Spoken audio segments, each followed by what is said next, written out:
Israel gives Chinese migrant workers the pay and dignity they don't get at home. Commentary.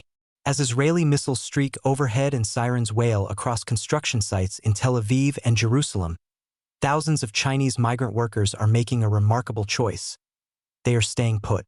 In March and April, when Beijing ordered the evacuation of its citizens amid escalating conflict, roughly 50,000 to 60,000 Chinese construction workers responded with blunt refusal. "I'd rather be bombed to death than starve to death," one worker told reporters.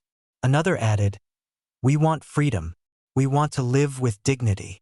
The workers explain that the practical risk is manageable.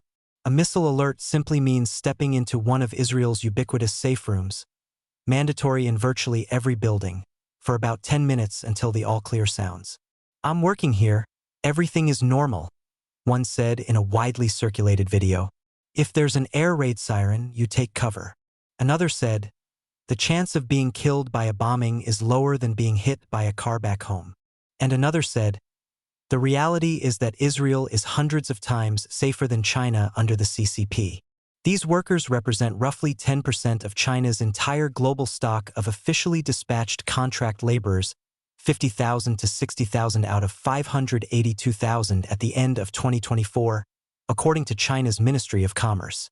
Israel has quietly become the single largest national destination for Beijing's tightly controlled overseas labor program. More Chinese contract workers are in Israel than in the top 5 African countries combined. The entire continent of Africa hosts 90,793 Chinese contract workers.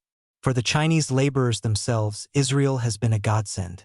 Chinese construction workers in Israel reported earning 30,000 to 80,000 yuan per month, often for 12-hour shifts, up to 10 times what comparable migrant construction workers earn in China. Israeli employers pay on time.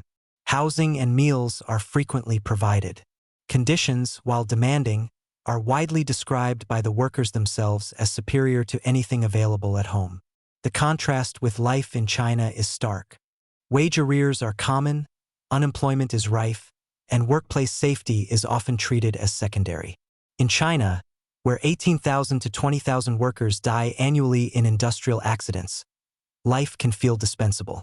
Before October 7, 2023, Israel relied on roughly 165,000 Palestinian workers from Gaza and the West Bank, many of them in construction, who had made a handsome living commuting daily to Israeli job sites. After the Hamas attacks and the ensuing security crackdown, those permits were sharply curtailed. To keep Israel's booming construction industry humming, Israelis joke that the national bird has become the crane. Israel turned to Asian recruitment pipelines. China's state-regulated system, the same one that supplies workers to belt and road projects from Angola to Cambodia, stepped in with remarkable efficiency. Israel's labor laws help explain why the workers feel respected rather than exploited. Foreign workers are entitled to the same minimum wage, overtime premiums, rest days, health care, and basic protections as Israeli citizens. Employers must provide suitable housing and health coverage. The system is far from perfect, but the legal framework is the same for locals and migrants alike. By contrast, Chinese workers in other destinations often face harsher realities. In Saudi Arabia, for example, many migrant workers on major infrastructure projects have reported exorbitant recruitment fees, punishing hours in extreme heat, wages as low as $2 per hour, and conditions amounting to forced labor. Yet the very success of the Israeli arrangement is becoming an embarrassment for Beijing, which touts itself for lifting its people out of poverty.